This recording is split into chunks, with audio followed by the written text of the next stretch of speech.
1968 সালের তরুণী আইরিস ও তার বাগদত্তা পল স্কাই ভিউ রেস্তোরাঁর উদ্বোধনে যোগ দিতে আসে। সে সময় পল আইরিসকে প্রপোজ করে এবং আংটিটি তার আঙুলে পরিয়ে দেয়। ঠিক সেই মুহূর্তে আইরিস ভয়ঙ্কর কিছু দেখতে পায়। উপরের তলাকিকে এক ছেলে একটি মুদ্রা নিচে ছুঁড়ে দেয়। মনে হচ্ছিল মৃত্যুই যেন সেই মুদ্রাটিকে হাওয়া দিয়ে একটি ভেন্টিলেশন শ্যাফটের দিকে পরিচালিত করছে। মুদ্রাটি গিয়ে ফ্যানের মধ্যে আটকে যায়, আর সঙ্গে সঙ্গেই ফ্যান থেমে যায়। এদিকে টাওয়ারের ভেতরে মানুষ নাচগান করছিল। তারা একেবারেই টের পাচ্ছিল না যে তাদের পায়ের নিচের কাঁচটিতে দ্রুত ফাটল ধরছে। আইরিস আর পল যখন সামনে এগোচ্ছিল, তখন নিচের ধাতব সাপোর্টগুলো ভেঙে পড়ার উপক্রম হয়। একটা একটা করে বোল্ট ছিটকে বের হয়ে আসে। হঠাৎ আটকে থাকা মুদ্রাটি ফ্যানের ব্লেড ভেঙে দেয়, আর সেই ভাঙা ব্লেড গিয়ে সোজা আঘাত করে একটি গ্যাস পাইপে। শুরু হয় গ্যাস লিক। চারপাশে সবকিছু আইরিসকে অস্বস্তিকর লাগছিল। ঠিক তখনই পল নিচে পড়ে যায়। লোকজন একের পর এক নিচে পড়তে থাকে। কেউ মরিয়া হয়ে লোহার বিম ধরে বাঁচার চেষ্টা করে। নিচে কর্মরত স্টাফরা ভয়ে পালাতে শুরু করে। পল একসময় একটি শক্ত কাঁচের ওপর ঝুলে থাকে। আইরিস সাহায্যের জন্য চিৎকার করলেও কেউ আসে না। সে হাত বাড়িয়ে পলকে ধরতে চায়, কিন্তু পল হাত ফসকে পড়ে যায়। চারদিকে বিশৃঙ্খলা ছড়িয়ে পড়ে। আগুনে পুড়ে যাওয়া এক নারী দৌড়ে গ্যাস লিক হওয়া জায়গায় ঢুকে পড়তেই প্রবল বিস্ফোরণ ঘটে। যারা দ্রুত পালাতে পারেনি তারা বাঁচেনি। আইরিস অল্পের জন্য আগুন থেকে পালায়। স্টাফরা যাদের জীবিত ছিল তাদের সবাইকে দ্রুত বের হয়ে যেতে চিৎকার করে বলে। যে ছেলেটি মুদ্রা ফেলেছিল সে সামনে দৌড়ে পথ দেখাতে থাকে। আতঙ্কিত ভিড় জরুরি বের হবার পথে ছুটে যায়। কিন্তু মৃত্যুর পরিকল্পনা এখানেও ছিল। হেঁটে যাওয়ার পথ ভেঙে পড়ে, ভিতরে ঢোকা সবাই মারা যায়। আশ্চর্যের বিষয়, ছেলেটি কোনো মতে বেঁচে যায়। বাকি যারা বাঁচার চেষ্টা করছিল তারা লিফটের দিকে দৌড় দেয়। সবাই ঠেলাঠেলি শুরু করে।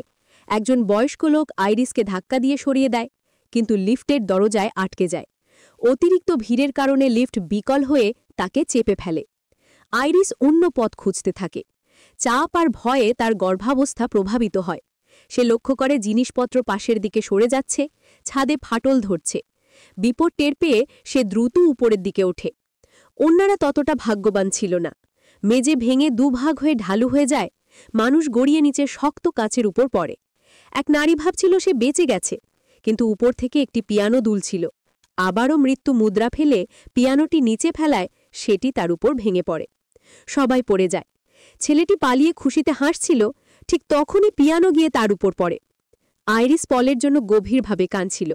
ঠিক তখনই আরেকজন ছেলেকে বিপদে দেখে তাকে বাঁচাতে ঝাঁপ দেয়। একই মুহূর্তে উপরের পুরো বিল্ডিংটি ভেঙে পড়ে। শেষ মুহূর্তে আইরিস একটি ধাতব অংশ ধরে ফেলতে পারে, কিন্তু আরও কাছে তাকিয়ে সে দেখে তাকে বাঁচিয়েছে তার নিজের হাত নয়, বরং পল পরিয়ে দেওয়া এঙ্গেজমেন্ট রিংটি, যা লোহার সাথে আটকে ছিল। দুর্বল সেই ধরে রাখা বেশিক্ষণ টিকল না, আর পরের মুহূর্তেই আইরিস আগুনের দিকে নিচে পড়ে যায়। স্টেফানি ক্লাসে বসে থাকা অবস্থায় হঠাৎ দুঃস্বপ্ন দেখে জেগে উঠল। কিন্তু এটা সাধারণ দুঃস্বপ্ন ছিল না। টানা 2 মাস ধরে সে একই স্বপ্ন দেখে আসছিল। স্টেফানি তার রুমমেটকে বিষয়টা জানায়। স্বপ্নে এক মহিলাকে দেখা যায়, নাম আইরিস, যেটা তার দাদির নাম। কিন্তু স্টেফানি তার দাদি আইরিসকে কখনো দেখেনি, এমনটি তিনি জীবিত কিনা তাও জানে না। রুমমেট পরামর্শ দিল বাড়ি গিয়ে খোঁজ নিলেই ভালো, হয়তো দুঃস্বপ্নটা থেমে যাবে। বাড়ি ফিরে স্টেফানি তার বাবা মাটিকে আইরিসের সম্পর্কে জিজ্ঞাসা করল। মাটি একটু অস্বস্তিতে পড়ল, হাসল ঠিকই, কিন্তু স্পষ্ট বোঝা গেল সে কিছু লুকাচ্ছে। ঠিক সেই সময় স্টেফানির ছোট ভাই চার্লি জানালো সে কাজিনদের বাড়ি যাচ্ছে। স্টেফানি সঙ্গে যাওয়ার সিদ্ধান্ত নিল। রওনা হবার আগে মাটি বারবার বলছিল কাজিনদের কাছে কখনো আইরিসের কথা উল্লেখ করবে না। এতে স্টেফানির সন্দেহ আরও বাড়ল। আসলে আইরিসের কি হয়েছিল? যদি স্বপ্নের নারী সত্যিই আইরিস হন, তাহলে তার সাথে কি ঘটেছিল? আর যদি ভয়ঙ্কর কিছু হয়ে থাকে, তাহলে তার মা ডার্লিন কোথা থেকে এলো? কাজিনদের বাড়িতে পৌঁছে স্টেফানি সরাসরি তার কাকা হাওয়ার্ডের কাছে যায়। সে তার মা ডার্লিন সম্পর্কে জানতে চায়। হাওয়ার্ড হতবম্ব হয়ে যায় এবং সঙ্গে সঙ্গে বিষয়টা ঘোরানোর চেষ্টা করে। কিন্তু যখন স্টেফানি স্বপ্নে দেখা জায়গার নাম বলে, স্কাই ভিউ রেস্তোরাঁ, তখন হাওয়ার্ড এবং ব্রেন্ডা দুজনেই তীব্র চমকে ওঠে। স্টেফানি চাপ দিতে থাকে। কাজিনরাও শুনতে আগ্রহী হয়ে যায়। শেষে হাওয়ার্ড এবং ব্রেন্ডা জানায় আইরিস মারা যাননি, তিনি মানসিকভাবে ভেঙে পড়েছিলেন। তাদের কাছে আইরিস জীবিত থাকলেও আসলে মৃত মানুষের মতোই ছিলেন। স্টেফানি নিজে আইরিসের সঙ্গে কথা বলতে চাইল। আশা ছিল এতে দুঃস্বপ্ন বন্ধ হবে। হতাশ হাওয়ার্ড ব্যাখ্যা করে তাদের বাবা মারা যাওয়ার পর আইরিস মানসিক স্থিরতা হারিয়ে ফেলেন। তিনি সন্তানদের স্কুলে যেতে বাধা দিতেন, ঘরে আটকে রাখতেন এবং সর্বক্ষণ ভয়ে থাকতেন যে তারা মরে যাবে। পুলিশ শেষে হস্তক্ষেপ করে তাকে নিয়ে যায়। পরে আইরিস দূর থেকে তাদের ফস্টার কেয়ারের খবর নিতে থাকেন। হাওয়ার্ড এবং ব্রেন্ডার নিজের সন্তান হওয়ার পর এরিক, জুলিয়া ও ববি আইরিস তাদের অদ্ভুত আর ভীতিকর চিঠি পাঠানো শুরু করেন। চিঠিগুলোতে সতর্কবার্তা এবং মৃতদেহের ভয়ঙ্কর ছবি ছিল। এরপরই হাওয়ার্ড পরিবার সব যোগাযোগ ছিন্ন করে দেয়। স্টেফানি সেই চিঠিগুলো দেখতে চাইল। হাওয়ার্ড ব্রেন্ডা রাজি হল না। বহু অনুরোধের পর ব্রেন্ডা গোপনে চিঠিগুলো কোথায় আছে তা বলে দেয়। চিঠিগুলো দেখে স্টেফানি শিউরে ওঠে। স্বপ্নে দেখা মহিলার মুখ একদম একই, অর্থাৎ স্বপ্নগুলো সত্যি হতে পারে। উত্তর খোঁজার দৃঢ় সংকল্প হয়ে স্টেফানি একাই আইরিসকে খুঁজতে বের হয়। ঠিকানাকে অনুসরণ করতে করতে সে একটি দূরবর্তী পাহাড়ি ঘাঁটিতে পৌঁছয়। দরজার ইন্টারকমে কথা বলতেই আইরিস তাকে তৎক্ষণাৎ চলে যেতে বলে। কিন্তু যখন স্টেফানি জানায় যে সে তার নাতনি, তখন আইরিস তাকে ভিতরে আসার আগে পকেট খালি করতে বলে। ভারী দরজা খুলতেই স্টেফানি সাবধানে ভিতরে ঢোকে। পুরো বাড়ি ভরা অদ্ভুত ফাঁদ, এমনকি ছাদেও ছিল ধারালো কাঁটা। আইরিস জানায় সবই অদৃশ্য বিপদের বিরুদ্ধে সুরক্ষা। স্টিফানি হাঁটতে হাঁটতে এগোতেই আইরিস নার্ভাস গলায় বলে দরজা দ্রুত বন্ধ করতে। ঠিক তখন বাইরে একটি অগ্নি নির্বাপক যন্ত্র পড়ে যায়। আইরিস সতর্ক করে কোনো কিছু স্পর্শ করতে না, সব কিছু মারাত্মক ফাঁদ হতে পারে। নাতনিকে দেখে অবশেষে আইরিস উষ্ণভাবে হাসল। সে ডার্লিন সম্পর্কে জানতে চায়। স্টেফানি জানায় সে 10 বছর থেকে মায়ের থেকে আলাদা। এখন তার মায়ের কি অবস্থা জানে না। স্টেফানি স্বপ্ন সম্পর্কে জানতে চাইলে আইরিস জানায় ওটা সাধারণ স্বপ্ন নয়। একসময় সে ভবিষ্যৎ দেখতে পারত। এক বিপর্যয় আসছে সে দেখেছিল। সেই সময় সে পলের সাথে একটি উঁচু ছাদের উপর ছিল। আইরিস হঠাৎ পলকে সতর্ক করল, বিল্ডিংটি ভেঙে পড়বে, সবাই মারা যাবে। পল বিভ্রান্ত হয়ে যায়। আইরিস দ্রুত ছেলেটির হাত থেকে মুদ্রা ছিনিয়ে নেয়, যেটি পুরো বাটারফ্লাই এফেক্ট শুরু করার মূল বস্তু। সে দ্রুত নিচে নেমে আসে এবং কিছু মানুষকে সতর্ক করে বাঁচিয়ে দেয়। সেদিন রাতে বহু মানুষ বেঁচে যায়, বিল্ডিং আর ভাঙেনি। কিন্তু মৃত্যু তার পরিকল্পনা নষ্ট হওয়া পছন্দ করেনি। বহু বছর পর সেদিন উপস্থিত সবাইকে মৃত্যু একে একে হত্যা করে, এমনকি তার স্বামী পলকেও। স্টেফানির সাথে কথা বলতে বলতে আইরিসের সতর্কতা কমে যায়। এইভাবেই মৃত্যু চুপি চুপি পৌঁছে আসে। একটি ম্যাগনিফাইং গ্লাস সূর্যের আলো প্রতিফলিত করে একটি দড়িতে আগুন ধরিয়ে দেয়। আইরিস টের পায় কিছু একটা ভুল হচ্ছে। সে স্টেফানিকে বলে বাইরে যাওয়া বিপজ্জনক, কিন্তু স্টেফানি বিশ্বাস করে না। সে বেরিয়ে যেতে চায়। বের হবার ঠিক আগে আইরিস তাকে একটি বই নিতে বললেন। ঠিক দরজার সামনে দাঁড়াতেই আইরিসের চোখে হঠাৎ এক দৃশ্য ভেসে উঠল। তিনি বুঝলেন স্টেফানি যদি বাইরে পা রাখে সে মারা যাবে। আইরিস দ্রুত বইটি স্টেফানির হাতে ছুঁড়ে দিলেন, বললেন সে যেন পিছিয়ে যায়, তিনি নিজে প্রমাণ দেখাবেন। হঠাৎ প্রবল বাতাস বয়ে গেল, কম্পাসটি উল্টে পড়ল। তা গিয়ে আগুন নির্বাপক যন্ত্রে লাগল, আর সেই যন্ত্র সোজা উড়ে এসে আইরিসের মুখ ভেদ করে ঢুকল। আইরিস নিহত হলেন। এবার স্টেফানি সত্যি বিশ্বাস করল মৃত্যু সত্যিই তাকে খুঁজতে এসেছে। পরিবার সবাই আইরিসের জানাজায় হাজির হল। স্টেফানি সবাইকে সতর্ক করল, কিন্তু কেউ বিশ্বাস করল না। স্টেফানি বাড়ি ফিরে আইরিসের বই পড়তে শুরু করল। ওদিকে হাওয়ার্ডবির বাড়িতে বারবিকিউ পার্টি চলছে। কেউ জানে না মৃত্যু নীরবে সেখানে পৌঁছে গেছে। ববি অসতর্কতায় একটি গ্লাস ভেঙে ফেলে, কাচের টুকরো বরফের মধ্যে মিশে যায়। এরিক তার পানীয়টি গ্যাস ট্যাঙ্কের পাশে রেখে দেয়। সবকিছু মিলিয়ে মৃত্যু সাজাচ্ছিল নতুন ফাঁদ। সবাই একসাথে খেতে বসল। হাওয়ার্ড গ্লাস তুলে টোস্ট করল। হঠাৎ জুলিয়া শ্বাস আটকে কাঁচতে লাগল, কিন্তু বিপদ টলে গেল।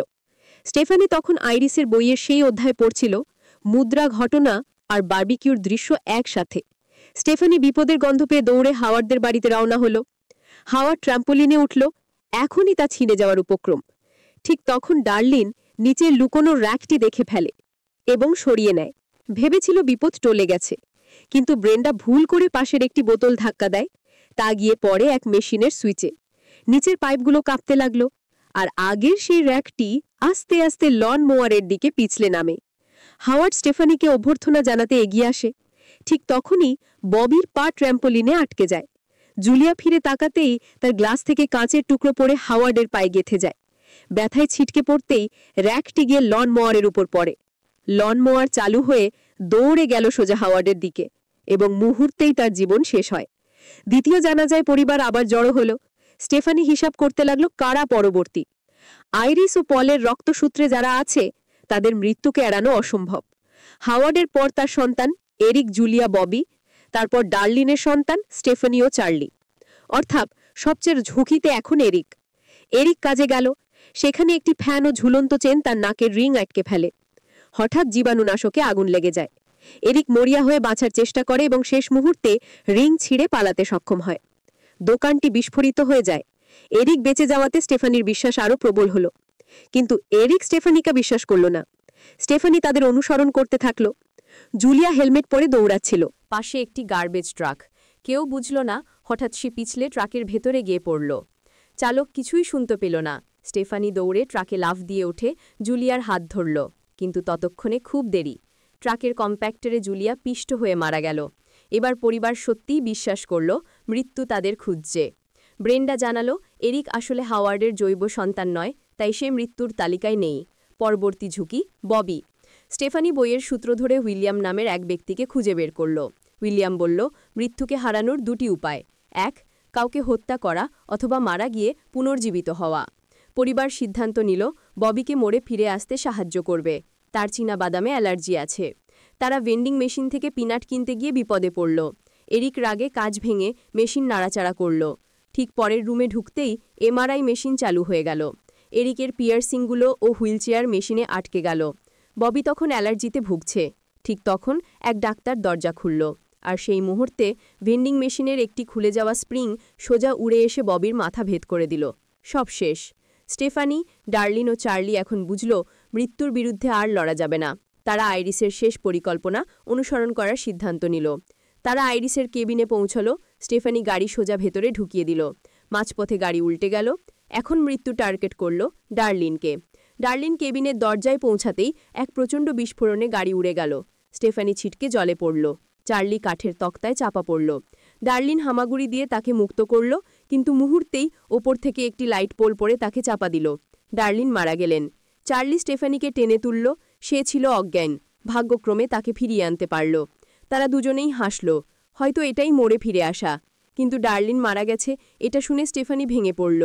এখন আইরিসের রক্তশৃঙ্খলে বেঁচে আছে শুধু স্টেফানি আর চার্লি। এক সপ্তাহ পর তারা চার্লির বান্ধবীর বাড়ি গেল। তার জামা ঠিক করতে গিয়ে স্টেফানির আঙুলে গোলাপের কাঁটা বেঁধল। হঠাৎ সে স্বপ্নটা মনে করল। আইরিসের আঙুলেও একইভাবে কাঁটা বেঁধেছিল। পাশে দেখল সেই লাল গাড়ি, বান্ধবীর পোশাক, সবই স্বপ্নের মতো। তার বুক ধকধক করতে লাগল। হঠাৎ ট্রেন চ্যুত হয়ে দুর্ঘটনা ঘটল। ট্রেন সোজা তাদের দিকে ধেয়ে আসছিল। স্টেফানি হোঁচট খেল। চার্লি তাকে টেনে তুলল। তারা ভাবল বেঁচে গেছে, কিন্তু তারা বাঁচেনি। তারপর এখানেই শেষ হলো আমাদের আজকের মুভিটি। ভালো লাগলে চ্যানেলটি সাবস্ক্রাইব করবেন। ধন্যবাদ।